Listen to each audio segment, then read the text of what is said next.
everybody. Welcome back to another edition of the Hey Eintracht Frankfurt podcast, the Bundesliga podcast covering everything that there is in the English language about Eintracht Frankfurt. We're not going to be doing our usual opening because the Frauen fucking broke our goddamn hearts this past week.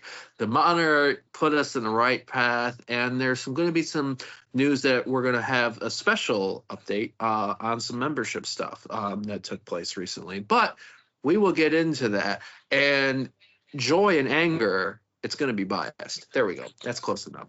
Garret Kobat's here in Metro Detroit. We're doing a Tuesday edition instead of our Monday of our recording. So it is time of recording this, day of recording this. It's February 18, 2025, a little after 8 Eastern. And of course, as you can see, I'm not alone, as always. Joining still in Delaware, soon to be Virginia, suffer, a man who's felt as much pain as I have on this, maybe even more to a certain extent. John, Ben, how are you? Yeah, a lot of suffering this past week on the Frauen side, unfortunately. So, and not to mention, my boys Celtic blew the game against Bayern today in the Champions League last second. Tough. And of course, our friends in Italy, Atalanta, getting smacked by Club Brugge. So it's been a tough week. Yeah, you know what? I'm going to feel the pain on because you messaged this to us in our Discord on Saturday afternoon because I did not watch. We'll talk about the Monitor, but I did not watch the big matchup of the weekend on the Monitor Bundesliga side, which was Bayer Leverkusen, Bayern Munich, because I was watching Crystal Palace Everton. And I believe your quote to me at the time when Palace hit the crossbar, then gave up a goal shortly afterwards, how the fuck are y'all losing? Crystal Palace at home for y'all. So, yeah, man, in addition to, I don't know if you have a vortex, polar vortex in your neck of the woods, but we got that again here. Yeah, just pain. Thankfully, most of the snow is going to end up hitting south of us, so we'll pretty much be spared where I am. And yeah, still cold and windy. Speaking of cold, definitely powerful windy breezes that just cut through you like a knife. Let's talk about it now. So we're going to rewind briefly to last Wednesday, February 12th, and that was Bayern Munich, Eintracht Frankfurt, DFB Pokal Frauen. It was in the 80th minute where the Frauen took a 1-0 lead against Bayern Munich. You could say it was potentially deserved due to the level of the match. And at that time, you had Hamburg leading Borussia Mönchengladbach. You had Bayer Leverkusen trailing Werder Bremen. And you had Hoffenheim beating Wolfsburg. All of those results, those three results, wound up, in fact, happening. However, in the 89th minute of the Bayern Eintracht Frankfurt match, or they're actually listing it here as the 90th minute, the Bayern Munich ruthlessness in finding a way does not extend to just the Monitor. It definitely extends to this Frauen Bundesliga side because Jovana Damjanovic, and you can let me know if I'm fucked up in the pronunciation. Huh? Damjanovic. Yeah. Thank you. 1-1. Forced it to extra time, and then in the most diva of diva fashions, at least we thought before the weekend hit, goals conceded in the 93rd, 104th, and 109th. 4-1 the final in the Pokal quarterfinal. This is the last we're going to be talking about the DFB Pokal Frauen Pokal this season on there, although I'm sure if somebody else it might get brought up. So anyone that's checking this out, we're talking about the Pokal Frauen this year. So that led to Sunday, and a Frauen Bundesliga, two teams that were coming off being wounded exits in the Pokal in terms of VfL Wolfsburg hosting Eintracht Frankfurt Frauen, VfL Wolfsburg losing 3-0 in the previous matchup. Yeah, they remembered that, and they were pissed off at us. Goals conceded by Eintracht Frankfurt in the 3rd minute, in the 8th minute, before Sarah Dorson gets subbed off due to injury in the 12th minute, which I think was the biggest blow of the game Sunday. And then goals conceded in the 28th minute, the 1st minute of stoppage time in the first half, the 7th minute of stoppage time in the first half, and the 60th minute before Carlotta Wamser gets a consolation goal. And then Laura Frage misses a penalty because why the fuck not? And you have Bayern Munich defeating Werder Bremen, which is the only other matchup that we'll talk about in this Frauen Bundesliga match day. And you have now Eintracht Frankfurt losing 6-1 to Wolfsburg, and now in second place in the table, level on points with Wolfsburg, only because of a better goal difference. But if you had to give my pick, we should be conceding our second place position to Wolfsburg, because what the fuck was that, John? Oh, that was just awful. I said last week that this was a make or break week for the Frauen, and we broke really, really badly. Shattered. Yeah. Before Wednesday, this Frauen side had given up a grand total of 9 goals in all competitions. And in 2 matches, 10 goals given up. Really, really poor.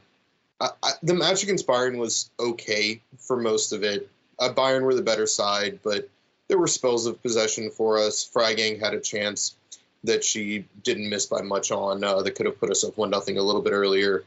Then, a little bit lucky on the own goal for them, but also just a great cross. And then as soon as they tied it up, took it to extra time, they just ran away with the game, unfortunately. And then Wolfsburg, it didn't even look like we were on the pitch. It was, I didn't watch the second half at all, and I didn't watch some of the end of the first half, but it was complete and utter domination from Wolfsburg the entire time. Just completely outshooting us, outpossessing us, just looked so dangerous. And yeah, we didn't look like we were even trying in that match, unfortunately. I kept it on my phone, but it was still like background noise at that point.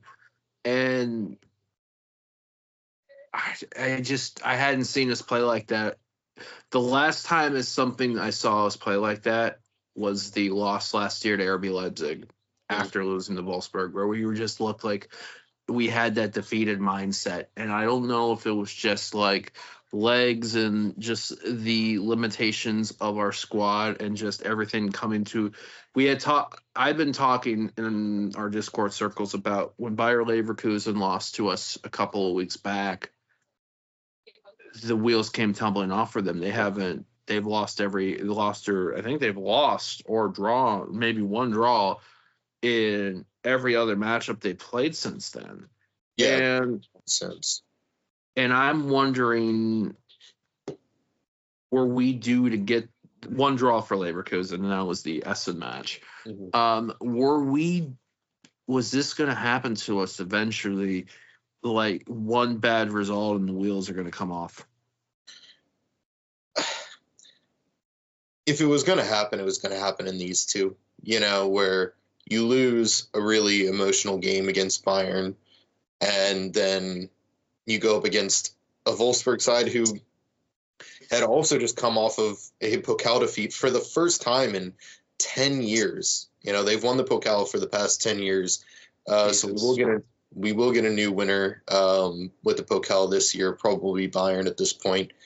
And for them, it clearly made them angry, made them motivated to come out and beat us, whereas our loss clearly put us down, and we just were not emotionally there on Sunday.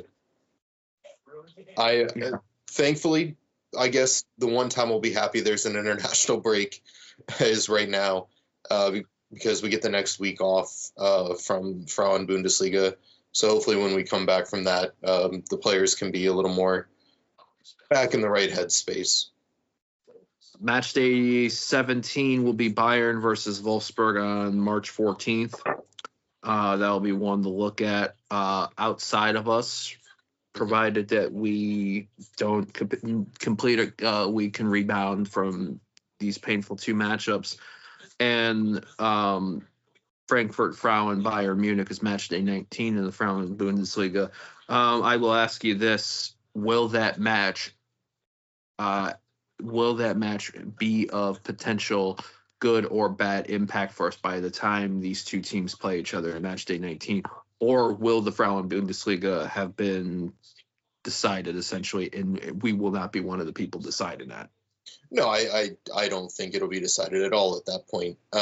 Whether Bayern beats Wolfsburg or not, it doesn't really matter, because by that point, hopefully a win against Bayern in that game would put us back top because of our goal differential.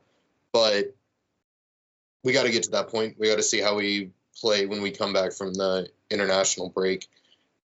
I think the team will come back. I think it's still a good squad, but I think you saw this week we're lacking in depth compared to those two sides by a lot.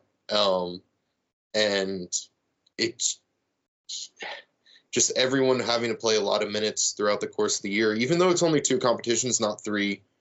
It's still injuries though with Barbara Dunst, injuries though with Sophia Klein-Herna, yep. Now Sarah Dorsson.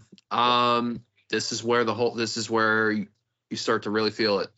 Yeah, exactly. And obviously Dorsson had to pull out of national team duty this week because of her injury against Wolfsburg. Hopefully that injury is not long term. If it is, I think that's a really, really big blow to any chance we have of winning the title.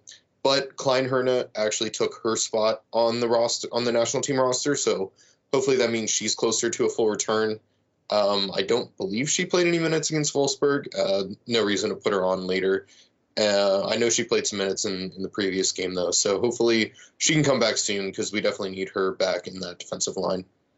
For anyone that was asking why Laura Freigang was taking a penalty against Wolfsburg, it was because Sarah Dorsson had been our penalty taker and our lights-out penalty taker throughout the season. So I suppose let's end this Frauen session on a good note. There was not for this season, for next season, a signing announcement. John, why don't you fill us in on that? Yeah, so, well, it's not all good news, because the signing is made because Stina Johannes, her contract is up in the summer. The rumor / almost guaranteed word is that she will be signing with Wolfsburg over the summer. So we have become in need of a goaltender, and we have solved that by signing Sofia Winkler from Essen, 21-year-old goaltender. She's very, very good. I think that it's a great signing. Good shot stopper, good on the ball. It sucks to lose Johannes because she's been amazing for us, but if you're going to replace her, it's really good to bring in a goalie of Winkler's caliber. You know, she's also on the German national side. She's backstopping a great Essen defense. I'm very happy with it. Yeah, I think it's something to at least take solace in. I think it's a good sign of that. Wolfsburg seem to have a habit of taking Eintracht Frankfurt or goalkeepers.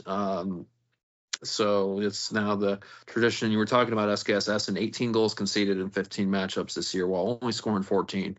A couple of more goals for SKSS, and then they might be, a little bit higher up in the table. So I think it's a good move, especially when you talk about a 21-year-old player that's already involved in the national team. It's, I think, a good note. So, John, you mentioned a couple weeks away till our next matchup against Essen, go figure.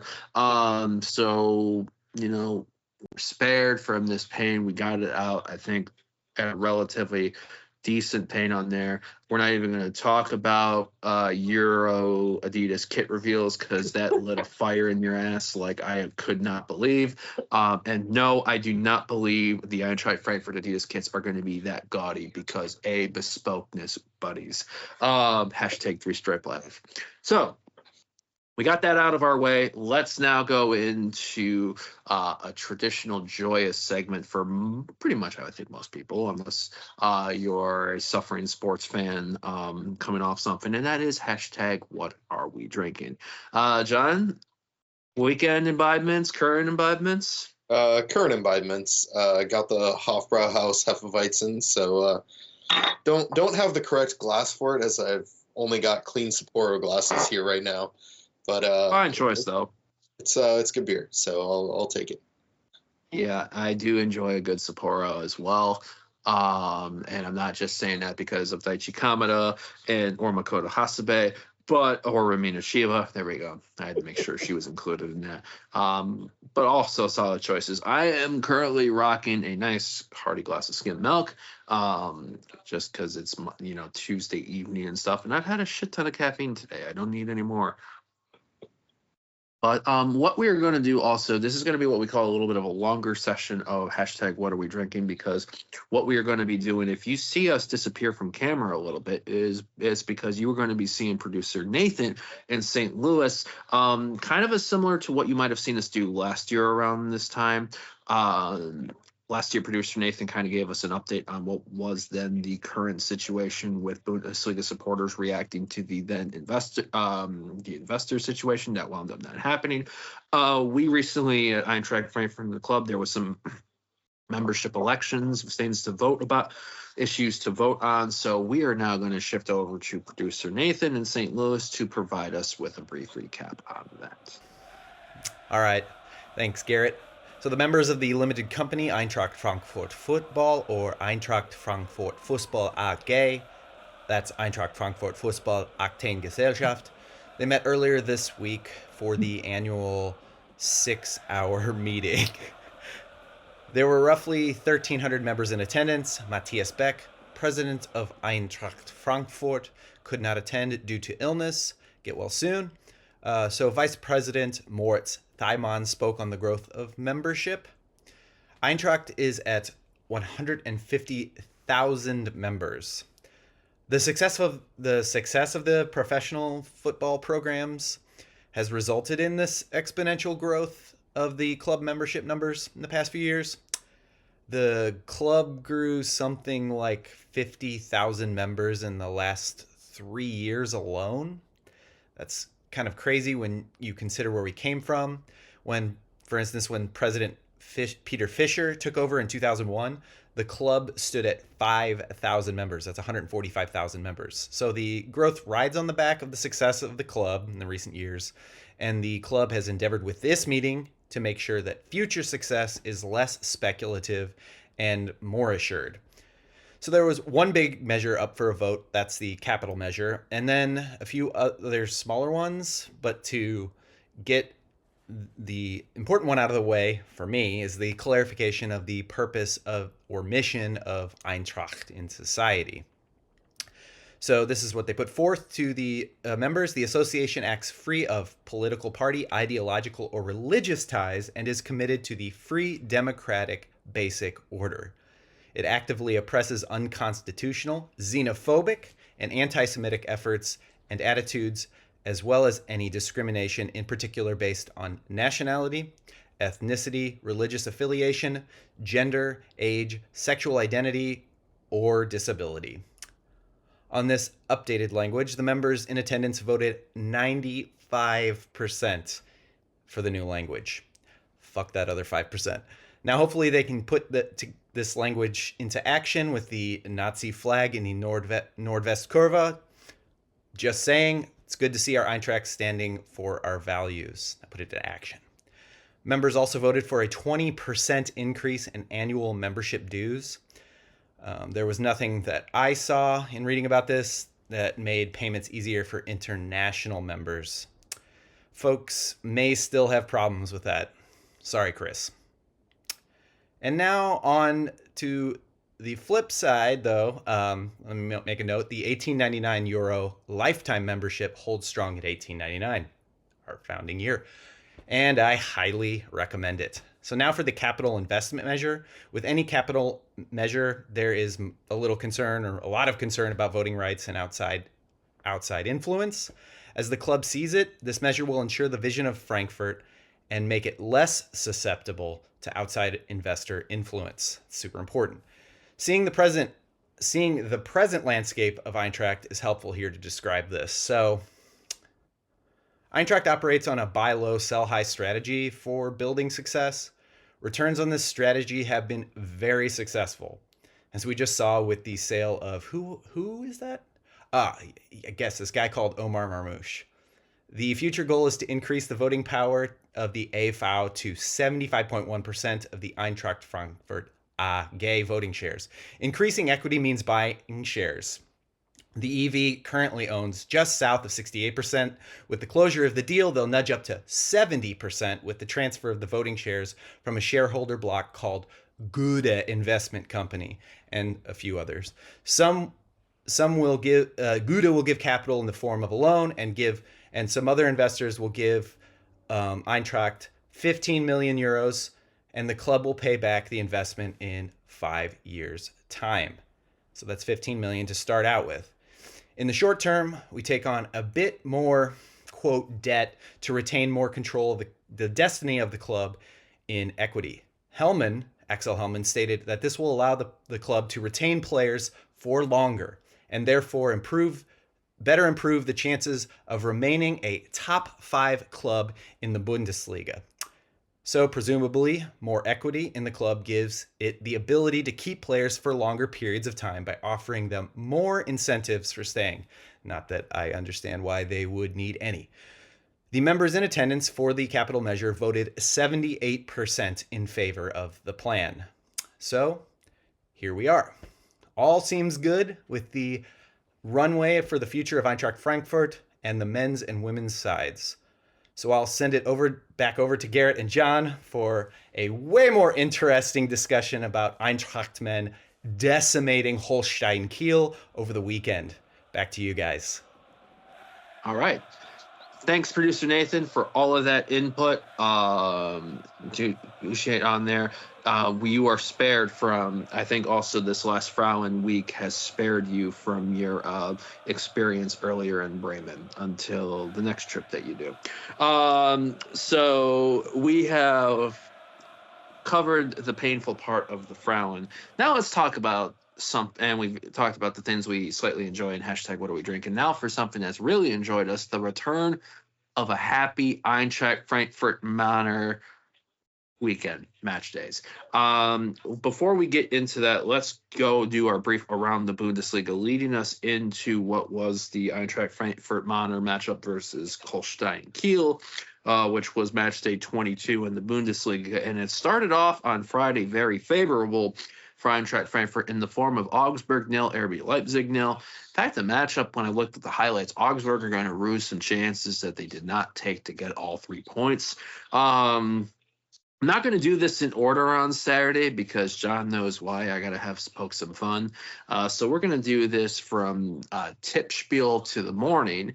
Bayer Leverkusen, you already know what the fuck I'm about to do. Bayer Leverkusen 0, Bayern Munich 0. Bayer Leverkusen, the surprise and dominant part team in this matchup, as opposed to the previous 2 matchups that both sides had this year in the Bundesliga and the Pokal.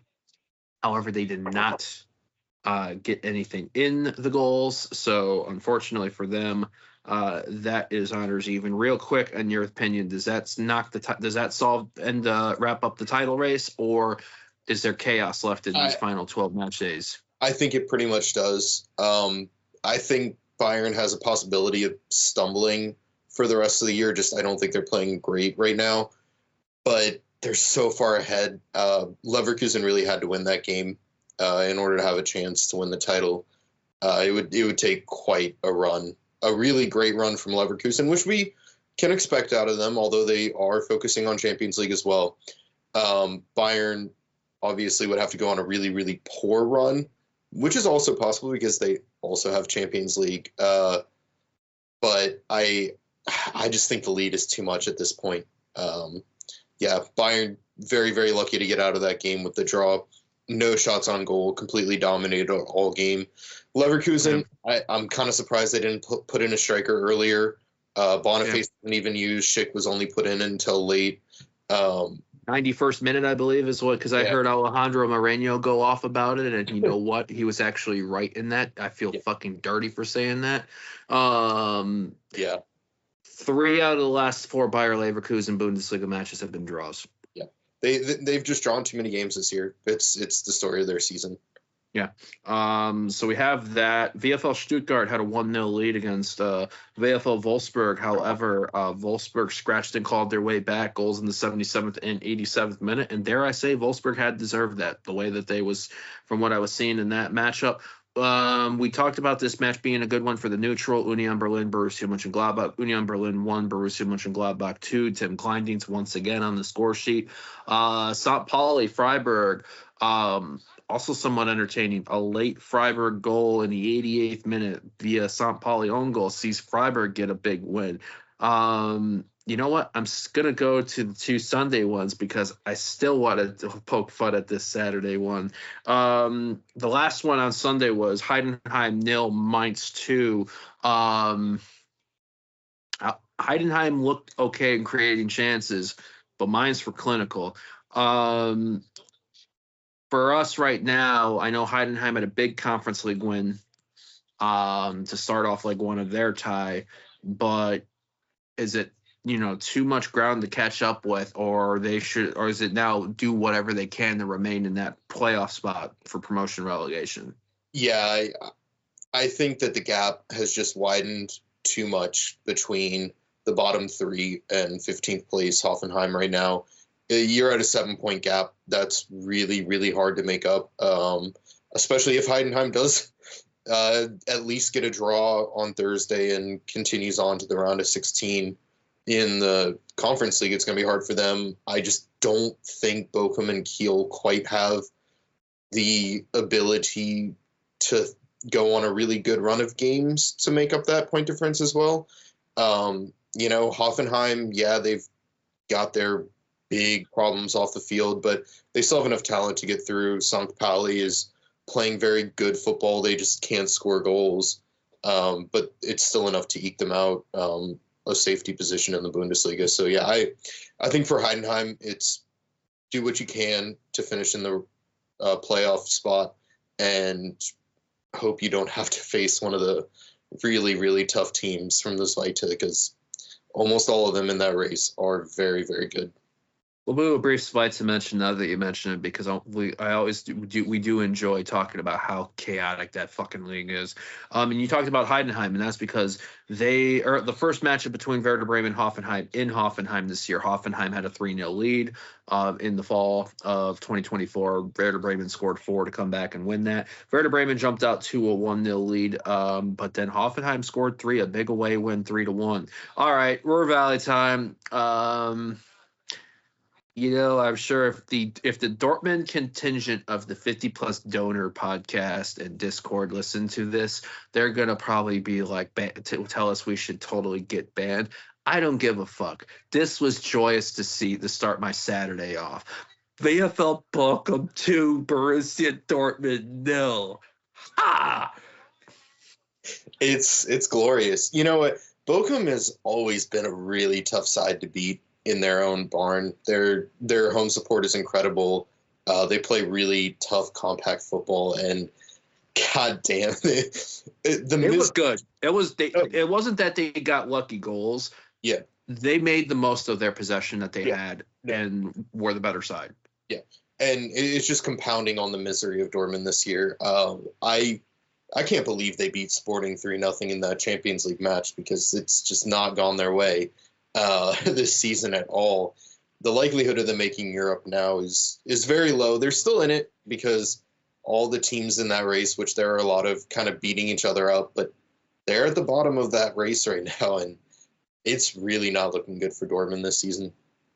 Bochum had like 1 point for the longest time this first part of the season. They're up to 14 now.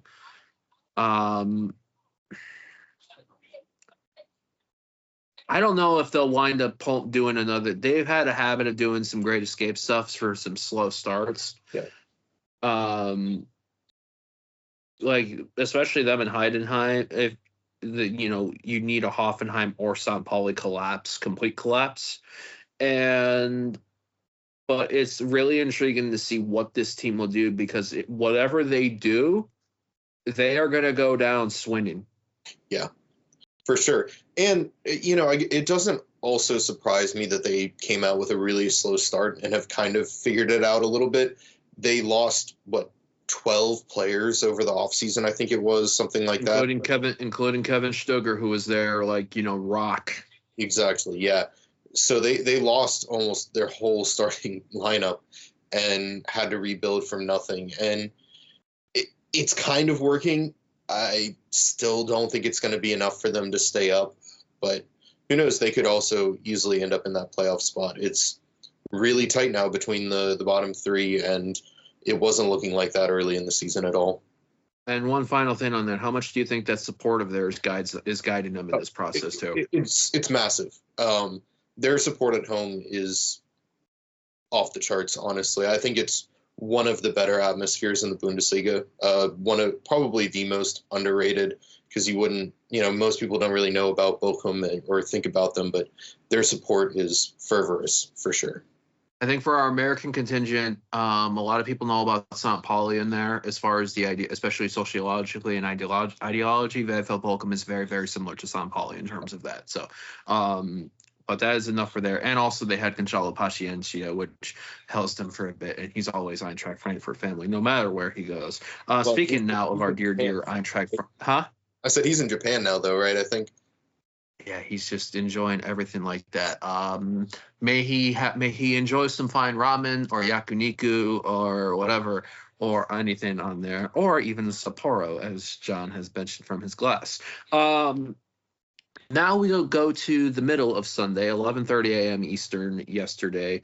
Eintracht Frankfurt with this. There's my fucked up stat of the day. The youngest Bundesliga starting lineup of the season yesterday. How's that for a fucked up stat? That is. Yeah. This is we're not in old Eintracht Frankfurt days anymore. Kevin Trapp in goal, Monty Collins, Tuta, Arthur Teat, back three, Rasmus Christensen, Hugo Larsson, Oscar Hoyland, Nathaniel Brown in the midfield four, with Mario Götze being the literal granddad of the group. Hugo, well, actually Trapp's older, so he's more like the Trapp's older, Mario's the uncle. Yeah. Hugo Ekitike up top and Cham Lujan. 3-1, Holstein Kiel fought. The fucked up stat for them is Holstein Kiel in every Bundesliga away match has scored. They have the only matchup that they have not scored on the road was against the Köln in the Pokal. Well done, main Köln contingent of 50+ donor. Jake, I'm talking about you and crew. But Hugo Larsson with a goal off the knee, the bee's knees. Tuta, fucking banner. And which led to supply discussions in the Discord during that moment. And then, the man of the hour, the man with the power, too sweet to be sour. How's that for a Dusty Rhodes reference? Cham Lujan, player of the match on FOTMob, 8.4 rating. Producer Nathan, I know, has been clamoring, singing it from there's no mountaintops in St. Louis, I don't think so. But saying, when are we going to start him? Well, he started and he proved it, and he's getting a lot of praise everywhere now. Maybe not the most mind-blowingly perfect Eintracht Frankfurt match. Hugo Ekitike, I thought, had an impact. He was probably pissed off he missed a penalty. He had some moments in there. But it was refreshing, John, for me, because I felt like it's been a couple matches since we've seen this.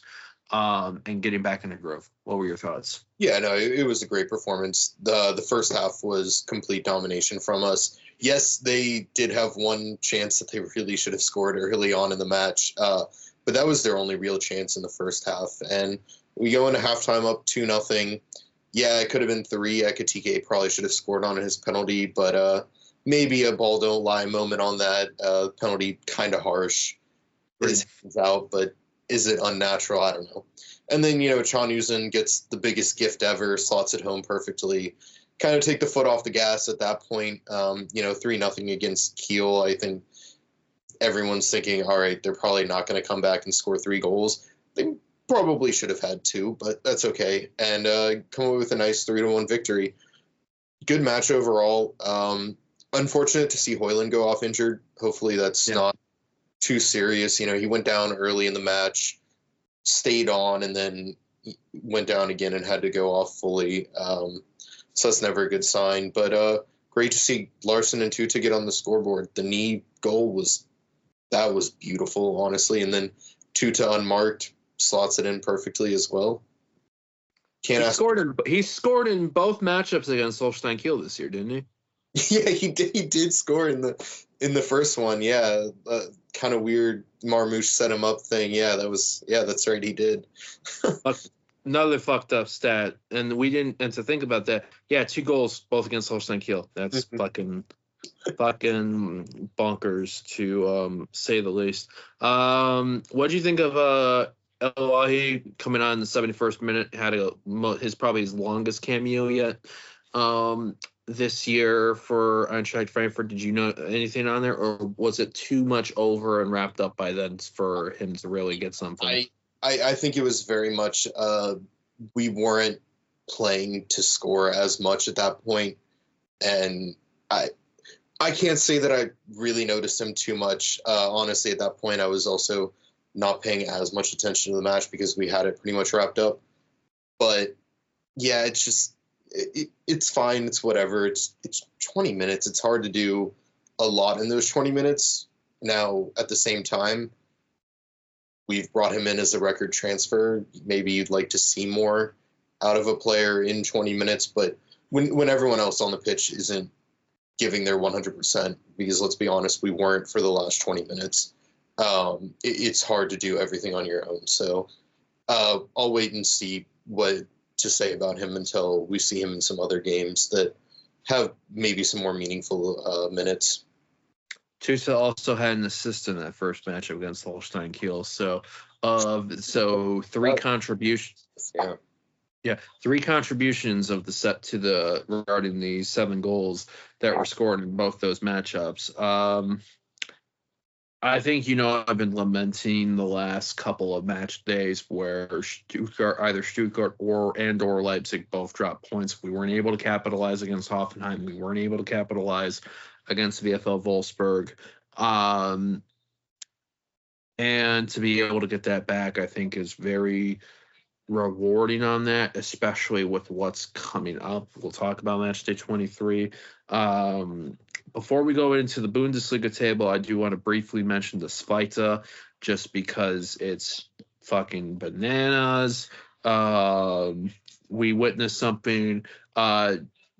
John, Ben, and the Discord, Magdeburg-Köln was the Friday matchup. You made a comment. Magdeburg, who has not won at home, who for some odd reason in the Frauen in the Zweite Bundesliga, they are 4th, but they had not won at home until it was 0-0, and you heard them playing Sweet Caroline at halftime against Köln the first half, and was like, why are they playing? They deserve to lose because they played Sweet Caroline. Well, they scored 3 goals in the second half. The home streak is over. But they tied their longest streak ever for not winning at home. Could have beaten it by Köln getting a victory there, but as Jake said, Köln is just there to ruin streaks and not. Yeah. We have in terms of other chaos that took place. So you have from 1st to 10th, you have a 10-point gap. From 1st to 6th is 3 points, and then another 2 points when you count 7. Köln at 40, Hamburg at 39. They're in the last promotion in the promotion spot. Kaiserslautern is in the promotion relegation playoff spot with 39 goal difference. Magdeburg in 4th with 38. Fortuna Düsseldorf at 37 with Paderborn in 6th at 37. Elversberg 7th 35. Hanover 8th 34 with FC Nuremberg. And then there's a gap after Karlsruhe in 10th, Schalke, Greuther Fürth, Darmstadt, Hertha, Berlin, Eintracht Braunschweig, Preußen Münster in the promotion relegation with Dritte Liga, Ulm, and Jan Regensburg at the bottom, 2 in there. Going to anything you want to add on? No, I was just going to say, for a couple weeks there, it looked like HSV and Köln were going to start breaking away in those top 2 spots from the rest, and then they both, Köln lost, I think HSV drew. They both dropped points this weekend, and bam, you're right back in a race with 4 or 5 other teams for the top 2 spots. It's wild how much 1 week changes, but doesn't really change anything in this Zweite this year, because everyone is just so close there. It's really fun to watch, both the football and the table. Speaking of matches to watch, here's how further fucked up intense it's going to get in the Zweite this weekend. Not going to go through all of them. Going to go through the notables. Friday at 12:30, Hamburg Kaiserslautern, second, first, third. Televised in the U.S. as well. That's going to be on ESPN Plus? Yep. Okay, so that's something you can do during the day on there, because there won't be any Frauen Bundesliga to be watching during that time frame. Hannover Paderborn, 2:30 p.m. on Saturday, February 22nd. Sunday, February 23rd. You want a Rhine derby? You got a Rhine derby. FC Köln, Fortuna Düsseldorf. That is going to be fucking... The other game on ESPN Plus this weekend. Yeah, it's going to be juicy. So I think there's, for anyone that hasn't sat and watched the Zweite, you got a handful of matches on there. I do love a good Köln-Dusseldorf battle. So I think that might be, because we've often wondered, was Dusseldorf's I think you said this, was Dusseldorf's best chance to get back up last year in the promotion relegation after being 3-0 up on Bochum in leg 1 and then pissing it away at home in leg 2, maybe. But a win over Köln makes, yeah.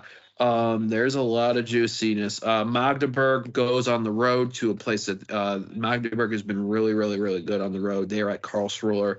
That's one of the early fixtures on Saturday. So like I said, that's some of our Zweite highlights, because 2, maybe 3 of these teams are going to be teams we'll have to be dealing with in 25, 26. So get to know your future foes. After going into Matchday 23 in the top flights, you have Holstein Kiel rock bottom at 13 points. VfL Bochum 14. Heidenheim in the promotion relegation also with 14. Hoffenheim at 15th, and St. Pauli level on points with 21. St. Pauli with a better goal difference of 9. Still only 18 goals scored in 22 matchups for St. Pauli, but they've only conceded 25, which is pretty damn good for a new side. 3 points ahead of them is Union Berlin at 24 points, a little seeming to get their wheels going. I think they'll be safe. Just by how much, I'm not sure. Augsburg 12th with 28 points, 1 point ahead of them only. Borussia Dortmund in 11th. Wow. Werder Bremen, a point ahead of them in 10th. Wolfsburg, 3 points ahead of them in 9th. Borussia Mönchengladbach in 8th with 34. 35 points is 7th and 6th. Stuttgart now down to 7th after that loss. Mainz are in 6th with 35. Freiburg in the Europa League spot with 36 points. 1 point ahead of them in 4th is RB Leipzig. 5 points ahead of them, the mighty Eintracht Frankfurt. 5 points ahead of them, Bayer Leverkusen in 2nd, Bayern Munich in 1st, at tops of the table, an 8-point gap on Bayer Leverkusen. Going into Matchday 23, it starts off Freiburg, Werder Bremen. Saturday sees Mönchengladbach, Augsburg, Holstein Kiel, Bayer Leverkusen, Mainz, St. Pauli, Wolfsburg, Bochum, Borussia Dortmund, Union Berlin. You know what would be really funny? Sunday, RB Leipzig, FC Heidenheim, 1:30 p.m., Hoffenheim, Stuttgart, and then a very biased opinion here. Match of the weekend, for obvious reasons. Bayern Munich, Eintracht Frankfurt. John, you made a good highlight about mention of it earlier to start things off. Bayern Munich had like 2 of their Champions League round of 32 against Celtic. They came into that tie with a 2-1, had a 2-1 advantage from leg 1 in Glasgow. Harry Kane left early. Yep. Celtic took the lead, and it looked like it was going to go to extra time. And it seemed like, from what it was gathering, Celtic was also looking really, really well. Alphonso Davies in the 94th minute. Yeah. 1-1 on the day, but 1-1 on the day, 3-2 the aggregate final. Bayern Munich advances. A very good chance that they might be playing Bayer Leverkusen in the round of 16.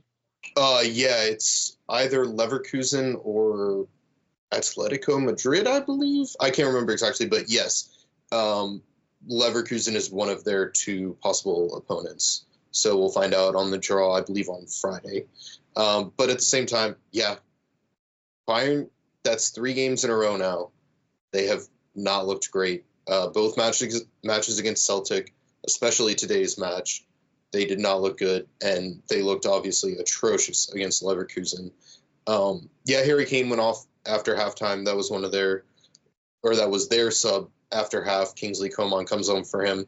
Honestly, the match kind of turned when Bayern put Leroy Sané on. He was able to really control the match for Bayern, I felt, in the last 20-ish minutes, and he helped produce their goal at the end and came away with the draw on the day, but the win in aggregate. And just the Bayern way, somehow find a way to win. Just what they do sometimes. Both on the Männer and the Frauen side, as unfortunately we talked about to start things off today for the Frauen. Is this going to be one of the best times for Eintracht Frankfurt to go to the Allianz to get something? It is. It's still going to be extremely difficult. Don't get me wrong, but yeah, for sure. They're in a poor playing form. Obviously, they've gotten points from all their games recently, but just not quite playing well enough. And they're coming off a midweek match, 2 weeks now of midweek matches, whereas we have not had those. So yeah, if there's a chance to take some points off of them in their own place, it's this weekend. But again, this is a place we do not have a good history at all. No team really does, to be honest. But yeah. So yeah, one win in about, if I recall right, 1 win in 30 years. I think when we won the last time, it was the first win there in 21 years, and that was about, 3 years ago, something like that? Almost 3.5 years ago. Yeah. Which tells you how fast time flies. Yeah, really. The Europa League campaign year. So how fitting. Here we are again. Chamojan obviously got the start, got the goal. I'm curious to see what they'll do in the midfield with Højlund's injury. Is it the Hood? If you put Götze in? Obviously, El Shkiri did not make the 18 on Sunday. Do you start Wahi in this match? I kind of wouldn't be surprised to see Götze play in a more holding midfield role in this one alongside Larson, just with Skiri maybe not making the side, Højlund being injured. I don't think Topmuller really quite has the trust in Dahoud for a game like this, even though I think Dahoud is a fine enough player. So I wouldn't be surprised to see Götze start further back. That opens up a spot further up front, and you can play Chanuzen as more of that 10 role. That's kind of where he played for Nuremberg, and maybe then put Ekitike and Wahi up front. I would be a little surprised if we saw Wahi start, just because he's only seen 30 minutes of action so far in 2 games, and Topmuller had given Batshuayi a start already. So I think it's possible we could actually see Batshuayi start up front as well. Another one I could potentially see is Ansgar Knauf, where you could use a Knauf speed in this matchup, because the first matchup that we saw, Bayern did a very high aggressive movement, except their 2 center backs. And when you with Eintracht Frankfurt having legs in the squad and runners, that the hit and run strategy might work perfectly here. When it's all said and done, roughly 1:30 Eastern range, Sunday, the 23rd of February. What do you think the score will be, and who gets them? I'll go with 2-2. Ekitike, Uzun. They're the guys in form right now. I think they'll play a lot of minutes, and I don't see why with Bayern's back line they can't go and grab a couple goals. I'm not worried about us scoring. I'm worried about us conceding. Yeah, Bayern are going to score 2. Hell, I'll even go complete prediction here. Michael Olise is going to get 1 because, Michael Olise is a great football player, and I'm not just saying that because I was blessed to have him play for my English club for a few years. He's just a really, really talented footballer. And Sane gets the other one. However, Eintracht Frankfurt are going to score 3. Hugo Ekitike, Cham Ujan, and Nathaniel Brown. I like 2-3. Bayern Munich 2, Eintracht Frankfurt 3. Because last time we won at Bayern Munich, we won the damn Europa League, and we are still in, and we are in the round of 16 of the Europa League. So fuck it, right? Speaking of the Europa League, real quick. Yep. We have the draw on Friday. We might have mentioned this on air. I know if not, we definitely talked about it on a recap the Adler, and that is there's potential 4 teams that could be playing Eintracht Frankfurt in the round of 16. They are Union St. Gilles of Belgium, who unfortunately we remember from our damn Conference League elimination last year. Ajax in the Netherlands, which may bother some of our Dutch contingent in the Discord. PAOK Thessaloniki, who also beat us twice in the conference group stage last year, and FC SB of Romania, formerly known as Steaua Bucuresti. After leg 1 of the Europa League, we had witnessed, if I'm bringing this up right here, just so I can confirm everything, Union St. Gilles 0, Ajax 2. After leg 1, Ajax hosts the second leg there. PAOK Thessaloniki 1, FCSB 2, so FCSB hosts the second one. FCSB PAOK Thessaloniki is at 12:45 on Thursday. Ajax Union St. Gilles at 3 p.m. on Thursday. Both those matches, if you're interested, will be on Paramount Plus. We will know on Friday the winners of those, after the winners of this tie, who Eintracht Frankfurt have in those ones. That is, if I'm not mistaken, first leg is after the Leverkusen matchup. The second leg is after Union Berlin. Yeah, it's like middle of middle of March weeks, essentially. So yeah. Team that you'd want to face out of those 4. FCSB. Easy. PAOK hasn't been as great this year. I think we could beat them. But again, they beat us twice last year, have most of the same team. Saint-Gilloise, they're, still near the top of the Belgian league, still decent side, but I don't think they're getting past Ajax at this point. Ajax have now taken the lead in the Eredivisie. They look really good. They're up 2-0 on aggregate already. I think they'll take care of business there, and I definitely do not want to face them. So yeah, for me, FCSB is who I would want to face, but I'm fully expecting to get drawn against Ajax. You know who I want selfishly? To Saint-Gilloise? No, Saint-Gilloise would be great for payback. Thessaloniki would be great for payback. I want Ajax. Fair. You know what? Our road to Europa League triumph in 2022, when you think about it, was Real Betis, FC Barcelona, West Ham United, Glasgow Rangers. Yeah. So easiest match in the finals. So yeah. So you know what? Let's do it again. Give me Ajax, and I want, you know what? I want the fucking banter in our Discord. That's what I fucking want. So I think that, but like I said, Friday will be the draw for that. We will talk about that draw in the weekend recap, the Adler. That'll drop at some point on Sunday.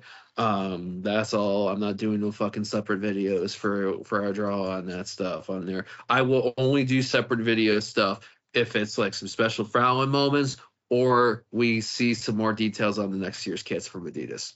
So, because #3StripeLife. So, with that being said, do we have anything else we want to take note on, cover up? Sure. Let's recap the watch parties coming up here. Let me pull the EFC New York one up. But again, March 1st, there will be a watch party in Philadelphia. Details on that are not fully released, so we'll see what happens with that. And obviously, as soon as all the details are known, we will let everyone know. But this weekend, Sunday at 11:30 in Garden City, New York, which is on Long Island, EFC New York will be hosting a watch party for the game against Bayern at Prost Grill and Garden. Long Island, Strong Island, boys. So bring the vibes, especially on that type of match day. So nothing here yet in the Detroit area. If we got anything coming up, we'll keep people in the loop on there. I know Detroit SGA has been a little bit quiet on Twitter. I just haven't had the motivation, folks. Speaking of Twitter, FPod, HEF Pod, Blue Sky, HEF Pod.bluesky.social. Hey, Eintracht Frankfurt on Instagram. Shout out to Matt for that. Miles in Minnesota for the branding, producer Nathan in St. Louis, also for the cameo bit earlier in the power production. Brian in Kansas City for running the ship, running behind the scenes stuff, communication stuff, even though his choice in sports teams in the U.S. is Chris here in Michigan for running around, keeping the banter and faith on there, and sometimes keeping me in check. And anyone else that has a great part, whether in Discord or involved in the HefPod scenes, we love you. We appreciate you on there too. So with that being said, John, where can folks find you these days online? Yeah, you can find me on Instagram at johnben33 or on Blue Sky at johnben.bsky.social. GM Comets on Twitter, gmcomets.bsky.social on Blue Sky, and GM Comets on Instagram and Discord. Detroit SGA on Twitter.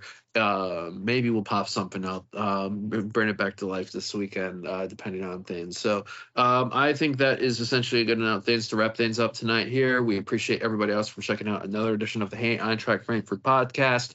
Hopefully when we convene again at the beginning of next week, the good vibes continue. Until next time, so long, farewell, auf Wiedersehen, auf der Tschüss und Fórza SGE. Because I heard Alejandro Moreno go off about it, and you know what? He was actually right in that. I feel fucking dirty for saying that. Hey, Eintracht Frankfurt, la la la la la la. Hey, Eintracht Frankfurt, la la la la la.